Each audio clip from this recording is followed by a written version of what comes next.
Fala pessoal, tudo bem com vocês? Essa é mais uma aula de História aqui no canal Farol da História com o professor Mário Mendes. E nós vamos retomar então as nossas videoaulas e hoje vamos falar de um assunto recorrente, próprio para os nonos anos. Faz parte do seu currículo, está na sua apostila, o assunto é a Primeira Guerra Mundial. A Primeira Guerra Mundial foi um conflito armado que ocorreu no início do século XX, entre os anos de 1914 a 1918, e a partir de então a sociedade humana nunca mais foi a mesma. Por quê? Vamos aos antecedentes. O final do século XIX e a primeira década do século XX, a Europa então ela se destaca pela invenção do cinema e da máquina fotográfica. Naquele momento, com o desenvolvimento da indústria e do comércio, com a segunda fase da Revolução Industrial e com todas as facilidades e o surgimento o início de um novo século, a sociedade humana, principalmente na Europa, vislumbrava um futuro brilhante, pacífico e próspero.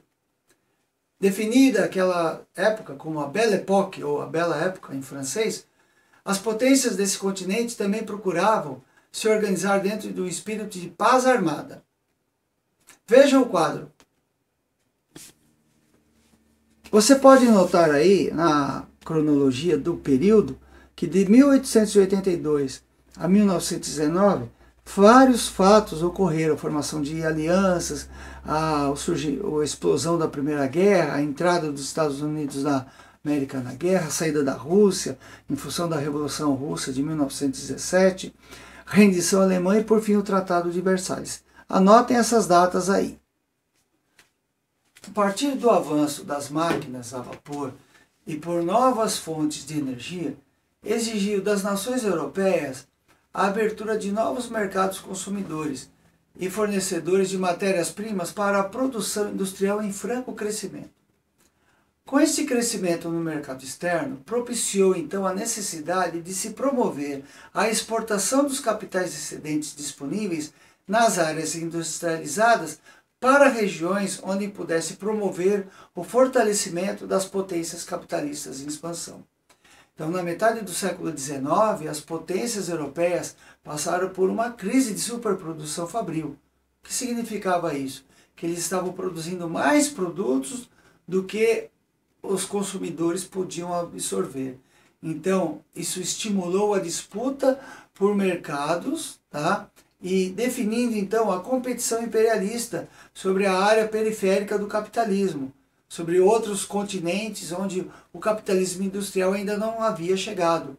E assim podemos destacar a partilha do continente africano, definida pelas potências europeias durante a Conferência de Berlim de 1884 e 1885, onde iniciou essa disputa por mercados e matérias-primas e fornecimento de produtos.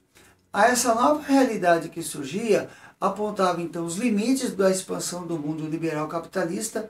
A partir dessa realidade, as potências europeias que possuíam pontos convergentes na disputa imperialista procuravam se aproximar para a formação de um sistema de alianças. E os sistemas de alianças tinham como objetivo a garantia da defesa militar mútua entre os membros de acordo. Já em 1882, a Alemanha, Itália e Áustria organizaram o Pacto Militar da Tríplice Aliança. Já a Inglaterra, França e Rússia, em 1907, organizaram o Pacto Militar da Tríplice Entente. A constituição desses países em suas respectivas alianças definiu-se em função de uma variada gama de motivações. A tradicional potência europeia, a Inglaterra, sente-se prejudicada com a ascensão do emergente parque industrial alemão.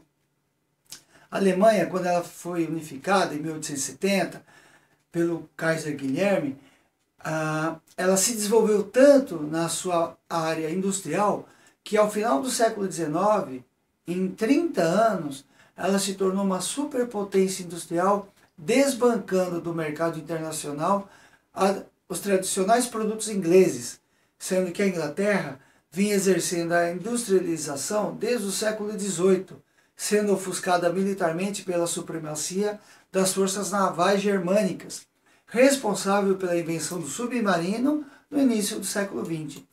Então vocês notaram aí que a ascensão da Alemanha como superpotência industrial, conforme alguns analistas afirmam sobre aquele período, a Alemanha ela não precisaria, se ela não tivesse entrado em conflito armado com a Inglaterra e com a França, ela seria uma superpotência mundial e teria dominado economicamente e através da indústria todo o mercado internacional que antes pertencia à Inglaterra.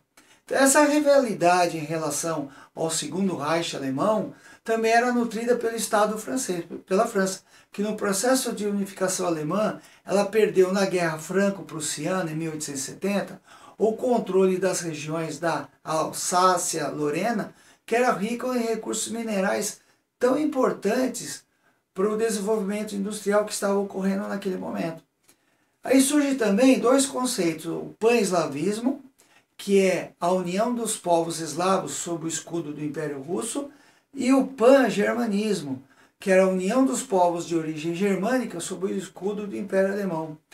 Vale salientar que nesta época, várias regiões do mundo desenvolveram vários movimentos de caráter nacionalista que indistintamente lutam pela definição de territórios, que abriguem diferentes povos ainda desprovidos de Estado, numa forma de explorar na mão de obra a matéria-prima barata que existia lá naqueles outros continentes, como na África e na Ásia.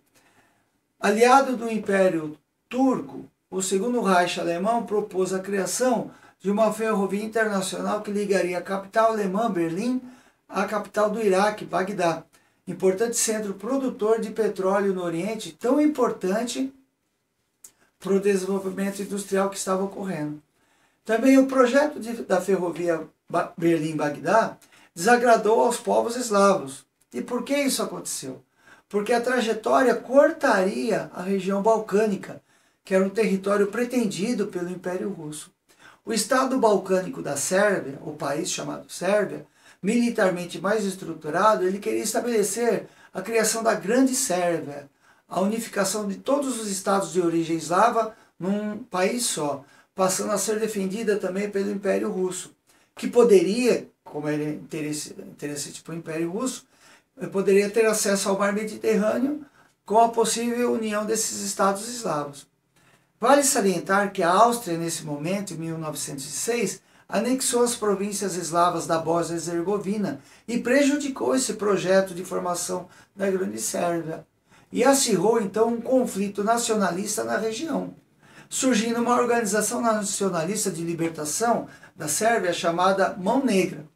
Em 1914, o estudante de 17 anos, Gavrilo Princip, pertencente a esta organização, ele aproveitou a visita do herdeiro ao trono austríaco, o arquiduque Francisco Ferdinando, à região da Bósnia, e assassinou o arquiduque no momento em que ele saiu do palácio de Sarajevo.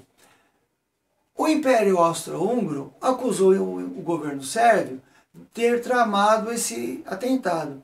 E antes que pudesse apurar o incidente, a Áustria declara guerra ao Estado sérvio, no dia 28 de julho de 1914.